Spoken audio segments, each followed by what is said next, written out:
Hey guys, welcome back to the Sistership pod. It's Dami. And Corday. Gosh. We're back again. Episode 3, guys. Interestingly, we're going to talk about something that we've tried to talk about before. There's no harm in trying again. I feel like it's good for us to sort of try it. Again. But I think, to be fair, like before we get into it, let's talk what's been going on this week. What's one thing you've done this week that you're proud of? Because last week it was what we're not proud of, and I feel like maybe we should try and switch it up. What's one thing that you did this week that you're proud of? That's a good question. That's a very good question. I don't think I have anything this week. Really? I'll be honest. It doesn't have to be a big thing. Something small.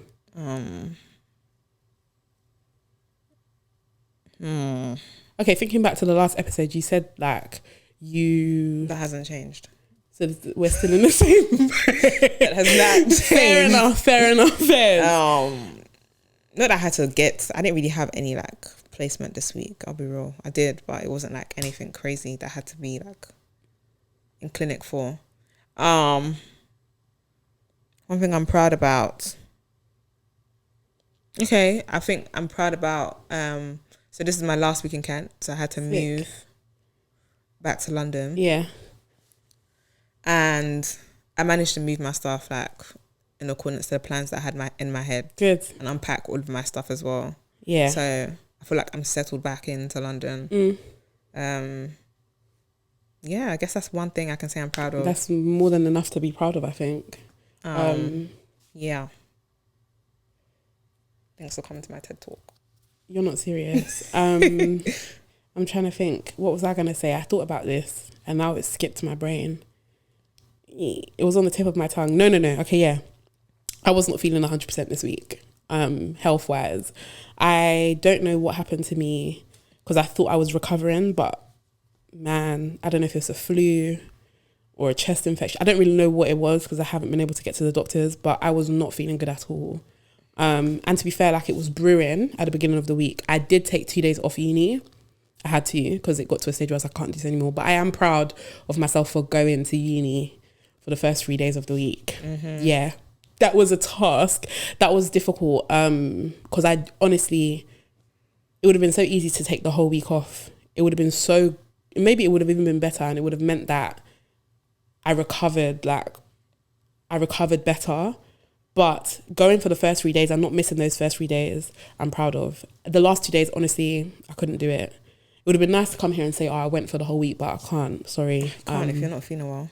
Yeah, I was not good at all. Not by force. But yeah, I would say that's probably what I'm proud of. Two small things in the grand scheme of things, if that makes sense, that we've said that we're proud of. But nonetheless, I do feel like they are worth celebrating. Celebrate small wins. Literally. No matter how small or trivial they may seem to you. Cool. I feel like talking about what we're proud of, talking about the things that we like about ourselves, like it takes you a little minute to get there and to think about it. Like I remember seeing a tweet, and the tweet basically was asking us to tweet what our favourite thing was about ourselves. I think it says, yeah, let me open it properly. Someone asked me a question yesterday and I thought it was such an interesting one. So I'm sharing publicly and asking you, what is your favourite thing about yourself? When I saw this, I struggled. I sent it to the group chat, and I wouldn't say that it was easy for any of us to really come up with anything. Struggled. Yeah, like it's a hard thing to toot your own horn, maybe because we're conditioned to be like mad humble, or to be like, and to not be like, oh, I'm amazing at this, I'm amazing at that, and to be, because there's a fine line between confidence and overconfidence, or coming across cocky, or being up yourself.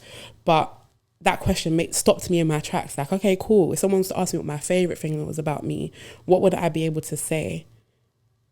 Can you think of what yours would be? Obviously, we've spoken about this before. Yeah, but so I have an answer now. But no, back then when we first spoke about it, and when it came to the GC, everyone was just like, "Oh my god, I think for me, it made me like, some people can say what they like about themselves really easily. But I definitely struggled, and I was saying last time, I feel like it's just not something that I'm used to in terms of like, talking about myself in a positive way all the time. Obviously, do you know what? No, actually, no. Because actually it's a problem. Yeah. I feel like it's easy to say, oh, like when you're doing something and maybe you get it wrong or you make a mistake, it's so easy to be like, oh, damn, like you're so silly or you're so dumb. Yeah. But these aren't ways that you should talk about yourself. Absolutely not. And I feel like this tweet makes me actually think like, wow, the importance in being able to Big yourself answer up. that question and be like, yeah, like I know myself quite well. I know the good things about me. I know the bad things about me. But for me, it's like, it's so easy for me to say the bad things about myself and not necessarily the good things. But to answer the question, one thing I do like about myself is my resilience. I feel like my life has been very tumultuous and to the fact that I can still find joy in living. I think it's really comforting for me. It makes me happy. Right. Because even when bad things are happening to me, in that moment, it may feel like my world is ending. But one thing about myself that I really like is I'm always able to look ahead. Yeah. I can dwell on things. And even if I do, like, I'm not going to dwell on it for a whole week. Like, I'm very like, okay, on to the next thing. Yeah. And sometimes that's a problem that I have with myself, a gripe, I say. But for the most part, I think it's positive because I'm able to get through things. Doesn't mean bad things just continue happening to me, but for the most part, I can get through things and I'll be fine on the end of it. That's one thing I like about myself. Or my favourite thing as of now. I was about to say, because it's not one thing you like about yourself. It's what your favourite quality is. Yeah. I wouldn't disagree. Like, I do consider you a resilient person. At least from the times that we've known each other. Yeah. We've been through some things. And like, resilience is one of those things, trying to continually being able to get through or get past the issues, not losing hope, you know, like, it's so easy to go about life hopelessly, like without hope, but remaining hopeful, trying to still be positive in things that are not looking positive at all. Do you get it? Yeah, no, I would definitely say that is one of your top qualities. I think for myself, it didn't take me long to get to my answer, but I still had to think like hard as to what quality is my favorite about me. My answer was like being diligent, sedulous, I think was the word. But that encapsulates like a few different qualities, because like you were saying, it's so easy to say all the little things that you like about yourself, not little things, but the qualities that you like about yourself. But how do you pinpoint the favorite or your most favorite quality about yourself? It's hard to do that. So yeah, it was like someone who's diligent, someone who says they're gonna do something, does it, is driven to do that. I feel like that's probably my favorite quality about myself. But it was interesting, and I felt like it would be good for us to talk about why maybe we've struggled, whether it's something from the past that means that we are unable to think about the good things and are quick to maybe put ourselves down, or whether or not it's like just the way that we've been conditioned. Do you know what I mean? Like, I don't know if it's I won't necessarily say it's a gendered issue. It might be a cultural thing. Like, you know, some people say like British people, like if you look at a British person, you look at an American person, the American person is quick to be like, I'm amazing at this, that, and the other. Whereas like a British person is going to be more like, they don't toot their own horn, whether it's a gendered thing. A bit more reserved in that sense. Or if it's a gendered thing, because you'll see guys will go about, and if you ask them, like when it comes to a promotion, what can you tell me you've done? They're quick to be like, I was amazing at this, I was amazing at that, even if they weren't. They are very good at tooting their own horn, whereas women, on the other hand, don't necessarily. I think it depends. They don't lean into that sort of boisterous. Is it a boisterous? But they don't lean into that sort of being boisterous about bigging yourself up or being quick to do that. Specifically. Yeah, we can only talk from our own experience as black women, anyways. So I feel like other races or maybe not the minorities, find it easier to big up themselves. I guess the world is catered to them. Right. So if the world is catered to you, it's obviously going to be easier. It's going to be a bit easier for you to make yourself known in places. And to take up space. Yeah. Exactly. For us in school, we're like, especially if you're going to a school that's predominantly white, like I did at sixth form. I was not a part of the mix. I wasn't a part of it. And being someone who grew up with like not necessarily the best self-esteem, it's also gonna like play into how you see yourself. Absolutely. Or how you talk about yourself. Absolutely. So yeah, I think self-esteem and what you know, like what you're conditioned to will decide how easily you can big yourself up. Yeah. And if you're willing to do so. True. It's defo I feel like at the root of it to do with your person, it's going to be self-esteem. Self-esteem, how much you love yourself, how you look at yourself. Yeah. And those are the types of things that determine whether or not you can be positive about yourself. Always, you know. And how quickly you are to be negative about yourself. Like how quick are you to be like, oh, like I'm so dumb, or I'm so stupid for that, or do you know what I mean? Like even those things are small, even though they're like small throwaway comments, they're still speaking negativity into you. Yeah, self-esteem definitely plays a part, but then like you were saying, and I think that was the point I was trying to get at then when I was talking about like, I don't know if it's a cultural thing or like a gendered thing, but like your situation, what's the word I'm looking for? Intersectionality, basically, like where you lie on that spectrum and what sort of intersections you fall into is definitely going to also play a part in how much you are able to boast about yourself or how much you love yourself. I don't think boasting is even really the right word. I don't even think it's boasting. It's not. It's just holding yourself with high regard, or like holding yourself, like having high self-esteem.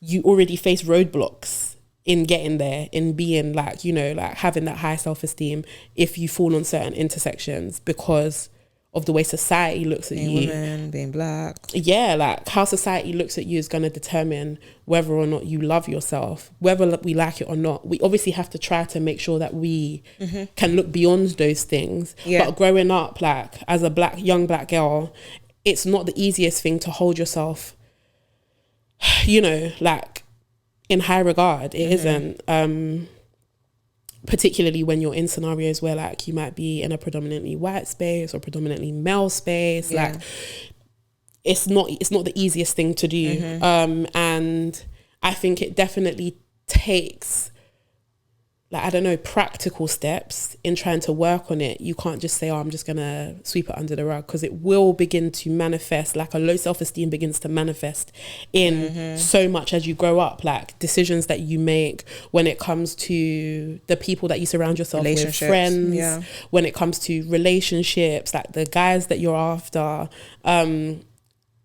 do you know what I mean? Like even when it comes to work and how you see yourself with your colleagues, and when it, like I was saying, when it's time for promotion, whether or not you're able to talk about all the amazing things that you've done and actually like put yourself in a good position or in good footing to get promoted. Like those things low self-esteem will manifest in all of those areas of your life. But like, I don't know, like, do you have any, maybe not like how do we work on it, because I think it's always a work in progress, but like is there anything that you've done? No, I think you can. In the years, like, no, I'm saying no, oh gosh, I've lost my train of thought. I think you can work on it. It's a process. That's what I'm saying, like it's a work in progress. So I'm not going to say, what do you do right now to do it, because I guess it's something we're still both working on. But do you have any examples that have worked for you in the past? Because I feel like sometimes your tips should be like, this is what's worked for me, as opposed to this is what I think you should do. Is there anything that you did like growing up, I don't know, like that helped you with your self-esteem? So my self-esteem was bad. Like, do you know what? It wasn't bad. I would say I've always been confident. But I've just always been confident because of the type of mum that I have. Right.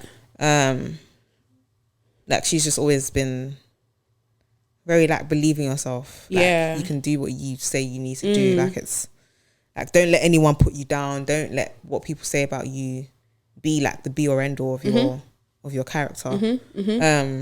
So that helped. Yeah. But my self-esteem was bad. I'll say my self-esteem was bad because I didn't like how I looked. Right. That was my main like bone of contention. Okay. Not necessarily like me as a person. Obviously there's flaws that I have and that's just natural. But I always felt like I was okay in terms of like my character, my personality. It was just how I looked, and I couldn't really do much about how I looked until I became an adult. Right. Okay. So would you say that those self-esteem issues would have, if for example, like you're now in adulthood and you feel like you've worked on your outer appearance, do you feel like without those opportunities or without that opportunity you'd still be in a place of low self-esteem? Yeah, 100%. I would definitely be in a place of like really bad low self-esteem. Yeah. I think for me, I always knew like, so I had a gap, guys. I had a big gap. I had like gaps in my teeth everywhere. So I had to get braces. But when I was younger, I obviously wanted to get braces when I was younger. But they had already said to me like I wouldn't be eligible under the NHS, which was so weird because people that had better teeth what than are me you were getting braces? And it was, they saw it as your teeth aren't that bad. And for me, it was like they're flipping horrendous. Like I was saying to them, I'm getting bullied. I wasn't getting bullied that much, but there were people that would have something to say. So obviously I couldn't do that. Then I had really bad acne as well, guys. I had the worst skin ever. My skin, now is like miles different to what it used to look like. My skin cleared up actually. I went on Roaccutane for a while, and I liked it because it was like, okay, cool. I'm working. Like I always wanted to work on myself. I always wanted to be content with how I looked. Yeah. I think I wanted to be content. I wasn't content, and I wouldn't be content until I got the braces and I fixed my skin. Like that was it for me. Obviously your parents are going to tell, oh my gosh, you don't need to do that, you're beautiful. Of course. Like, girl, don't play me. Yeah, don't play me. That's what they're there for. Though. Imagine they weren't that person and they were telling you, nah, like it's not banging, like you need to fix this and fix that. What kind of parent would they be? I mean, naturally that's their job. Yeah. So when I fixed, I guess I got my braces when I was like, how old was I? Maybe like 22, 23. It was COVID times, lockdown. I think I was 22, turning 23. Yeah. So that was great. My skin was obviously good at the time as well. So the braces came off, and I felt like a new dummy. Like, fair enough. That's why I'm so happy that my mum instilled that confidence in me from the beginning.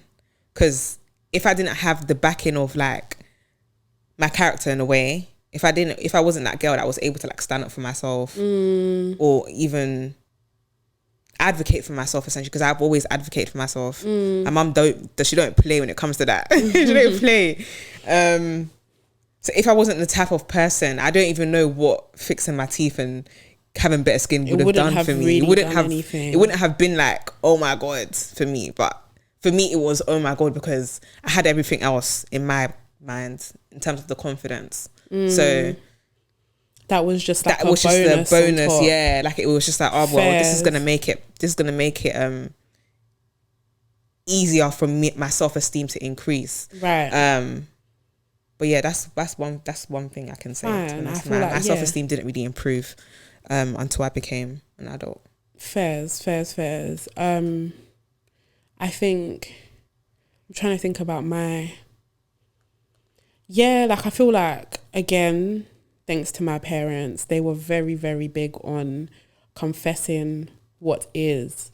I grew up in a Christian household, so like my confessions were biblically backed, but like I used to have them on top of my mirror. Like I'd have to affirm myself in the morning.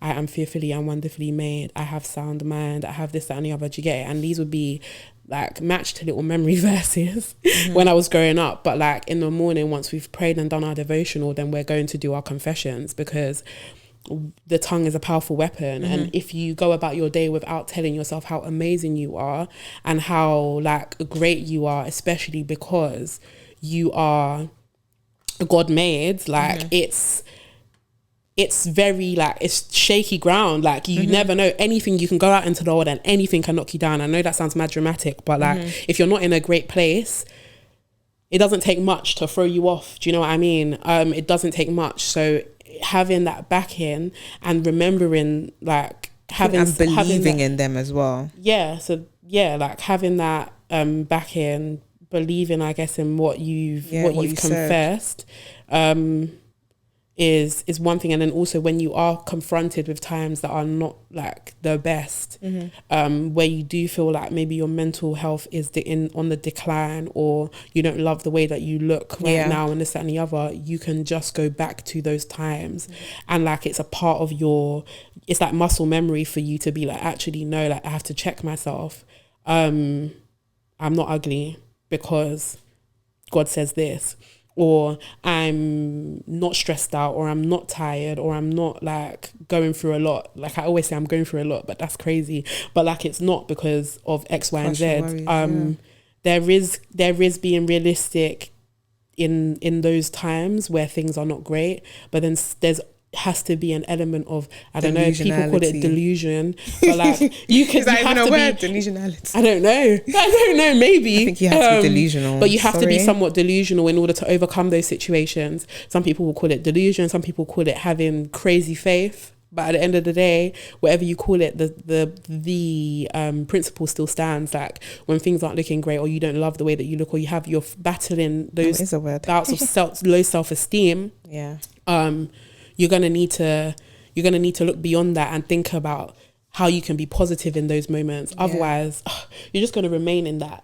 Do you know what I mean? It becomes an endless cycle. To add on to what you said, because I feel like when I got older, I guess when my relationship to God was like getting closer, I feel like it was easy for me to say those things, but I didn't necessarily believe them. Okay. So I think for me, and probably for the people listening, and you probably as well, like, I think when you get to the point where you actually believe what you're saying, there's just such a big difference in how you see things, because I can quote you scriptures, but sometimes in that moment I don't necessarily believe it. So I think for me, it was like the faith, like believing in God, but actually having faith, and being like, no, like when I'm praying that I believe in these things that I'm praying. I believe in these things that I'm saying, because it's easy to do the affirmations. It's easy to say the things. And I think you grew up in a household where you basically had no choice but to believe it. And I think that's the best way to go about these things, because I think it's so easy for us to start, especially with TikTok and like Twitter, social media, and wherever, it's so easy for you to, okay, someone's made this list of affirmations, or someone's made this list of confirmations, let me also make it my list. And you now start saying these things, but are you actually believing what you're saying? Because even sometimes now, like even the way I think about myself, like I know that I'm beautiful, I know that I'm pretty, but some days I don't feel that way. Yeah, fine. But because I have that belief and that knowledge backed by the Bible as well, fearfully and wonderfully made in the Lord. But because I actually believe those statements, I think the belief part is really, really important for me. Because if there's no belief behind what you're saying, you're just speaking for speaking's sake, in my opinion. But I also do feel like there's nothing wrong with, because we've obviously said like self-esteem is a journey and you get there over time. I don't feel like there's anything wrong with at the beginning just saying it for saying its sake, if that makes sense. Like you want to get to the stage where you believe it. Exactly. And I think beginning where there's zero belief in these statements, you eventually begin to, and it might take a while, but like getting into the habit of saying it to the extent where it becomes a part of your DNA is fine, because then you actually do believe it. Because having low self-esteem it's not easy. I would say that for me, like in terms of like having battles with self-esteem, I think mine have come more in my adulthood than they were when I was younger. I've been through a lot of, and we can talk about the physical because obviously you did too, and I feel like that was so real. But for me, my physical appearance has changed like crazy. People that would have known me 5-6 years ago look at me now and say, is this the same person? Like unrecognizable, in the sense that I've gained a lot of weight in the last few years. And And I feel like obviously it's had an effect on the way that I look. Naturally, Yeah. it's going to. I don't look the same way I did. And I think being somewhere and then that you feel like is the way you want to look and then not being there anymore, and like the journey to get in there has been very tough and has been very up and down in terms of there are times when I feel like, yeah, I'm that girl. There are other times when I'm like, nah, this ain't it. Like, I don't love the way that I look right now. So I feel like that's only happened for me in adulthood as opposed to being something that I've dealt with when I was growing up, like how you did. So it's like, obviously I do know that there are things I can do in the same way that you knew that there were things that you could do to improve that. But that's just superficial things, guys. Yeah, that's what I'm saying. Like, things. talking about the physical here, it's not necessarily like the way that your heart is, or like your character, and these types of things are things that really matter. But like, we can't deny that the physical and the superficial isn't important, because it is important. Like, it's a what's the word, domino effect, bro. It would be so dishonest of us to say, oh, don't worry about the way you look because it don't matter. But like, people feel that. I mean, when you look in the mirror, that's what you see. I don't see my heart straight away. I'll be so real. I don't look in the mirror and see my heart. It's only now that I have to do serious surgery before I'm reading the Bible that I'm even having to take my heart into account. Yeah, so I do feel like, I feel like what was high self-esteem, which was probably rooted in my physical appearance, to then not loving the way that I look has been a roller coaster. I'm obviously working on it, and that's why I was like, I can think back to the times when I was good and give you advice, but as of right now, don't look to me for advice. Don't look to me for advice, because I'm still a work in progress. Like, I am very much like working on my self-esteem. And I think even to add bit by bit. To add on to what you said, like, I'm not always gonna look like this. Yeah. There's gonna be times. I remember I was slimmer than I am now. I've only recently even just lost weight, and that was unprovoked. But anyways, I got sick. So that's why I put on a crazy amount of weight. But that's just an example of a time where like my self-esteem did fluctuate. Like, I remember when we went to Dubai. Okay, yeah. And I was big. Okay, like, cool. I was bigger than I've ever been before in my life. And I would dress up, but my cousins are really slim, skinty. And it was like, I would dress up and I just feel so out of place. Yeah. So I resonate with you. Yeah. Because the world looks at you differently. Absolutely. When you are coming from somewhere, I think there's that. When you're slim or skinny, and then you put on a crazy amount of weight, people are just looking at you like, oh my gosh, how could you get to that point? Yeah, absolutely. What did you do? Like, how did you let yourself go? Like, even coming from inside the home, like, I love mum and dad, and I love our parents and our uncles and aunties, but they sometimes are the people that cut the deepest. It's just like, bro, like, I did not anticipate putting on as much weight as I did. But I just wanted to say that because I might feel great now in terms of my self-esteem, especially when I put on my makeup. I might feel 10 times better than how I look without my makeup. But I don't look like this from Monday to Sunday. There's some days in the week where you're gonna run if you see me. Oh my God. But I think what I kind of like want you guys to kind of focus on is just, I think working on your inner self, so that when those changes do come physically, it's just like, okay, cool. It's not that deep. I know that I'm just going back and forth. It's life. It's normal. Yeah. Because we want to have kids. Like, we're going to get pregnant. We don't know how we're going to look when we get pregnant. No, it's true. It's a Russian roulette. We don't know how we're going to look. It's a Russian roulette. There's that long list of 160 something different things that happen to when we're pregnant. But I think really that don't know how we're going to look. We actually have no clue. But your self-worth has to be rooted in more than the way that you look. So much more than your physicality. That's what I'm trying to say. Because really it can change all the time. At any given time, any moment. Any given moment. You can wake up tomorrow and you never know, like, something might be swollen on the front of your face. Literally. Something might be growing. You might be growing a third limb. And your life can't stop because of that. Your self-worth or your self-esteem needs to be rooted in so much more than the way that you look. And that's why I think confessions are good. Yeah. Confessions are a good place to start. Because they speak to more than the way that you look. They speak to your inside, they speak to your heart, they speak to your mind, they speak to your soul, and ensuring that those things are sound, I feel like will allow you to, will transcend those times when it's like a wall. Your physical appearance ain't all that you want it to be, or like all that you are comfortable with, because there's also nothing wrong with being my size. There's nothing wrong with necessarily having a gap. There's nothing wrong with, but if you don't like that for you, then you please can change try it and accordingly. you can try and change it, and if it's something that you can't, you have to look beyond that and Exactly, begin to and you have press to be into content. the things that matter more in the grand scheme. You know, at the end of the day, Because this body's I think gonna there's stay a scripture here. that talks. It's not a scripture. It's not a scripture. Something But it you've was. read? It's.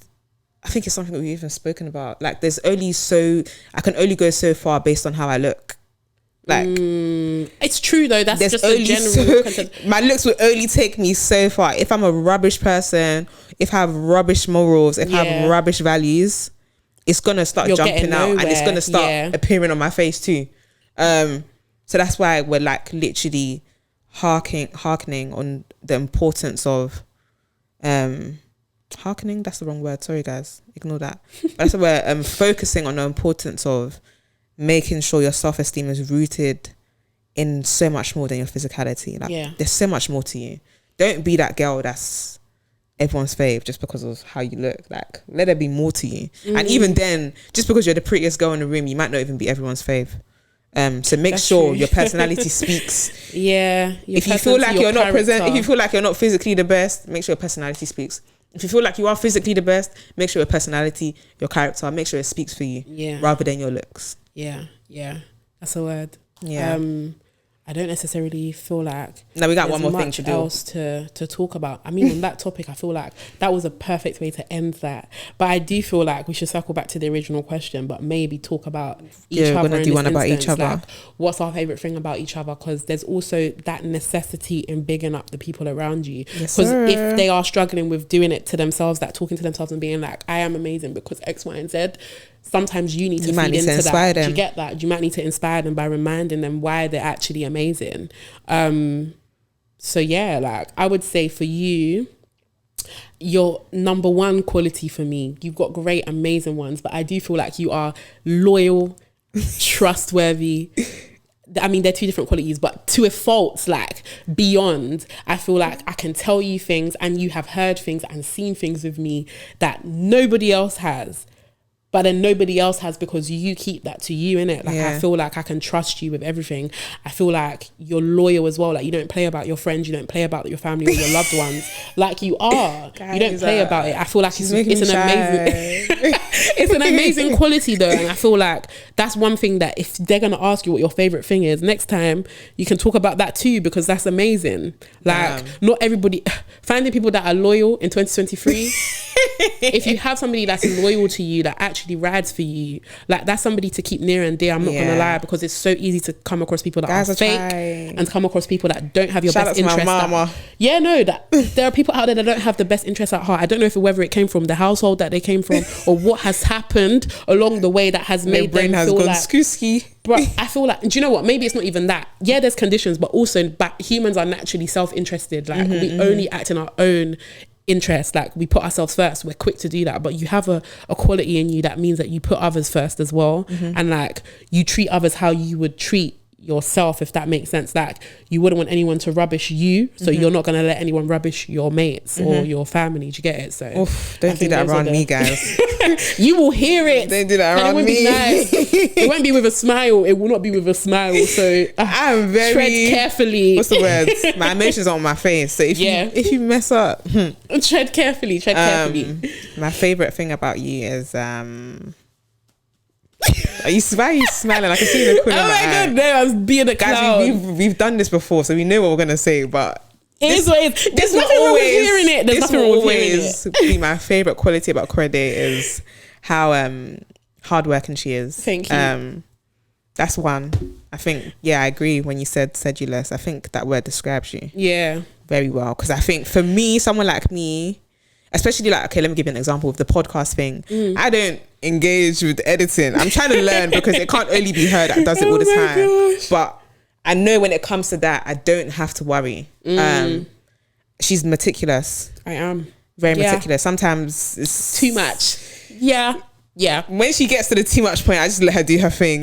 But other than that, I think the meticulous is good because every time you're going to give us quality. Yeah, I try and my I best. like that. I like that because I really like quality. I grew up in a house where it had to be good quality at all times. Yeah. So to have someone that's like that, and I think the other thing that I was going to say that I really love about you is that I feel like we've really been able to take each other as sisters. Yeah. Like her family is my family. Like my family is her family. Literally. Like I just love how easy it is for us to just, we can just, what's the word? There's a word for it. There is a word for it. Like you can just place one here. Yeah, and take like one out if and I'm place the other one I'm here. going to You a can just family event exchange. and I want to They're bring asking someone. after you. If you're not there, they're asking after her. What? Oh, how's Dammy? All How my is she? aunties are like, where's Corridor? Where's Corridor? There's one auntie in particular that is in love with Corridor. And I love her too. And it's Shout just, out my I just auntie. love that. I just love, for the fact, I want everyone to be comfortable. I like it when people are comfortable. And I think you always make yourself comfortable. We've assimilated. Is that the word you're looking for? She assimilates really well. Yeah. Into like the positions that I put her in, I guess because we're always together. But that's one thing I really like about you. Like I don't ever have to worry about oh my god, like what are they gonna say that's gonna offend her? Or like she gets it. But yeah, guys. Oh my days. Thank you so much for listening. Thank you. I hope you guys have been able to pick up some small, tiny gems.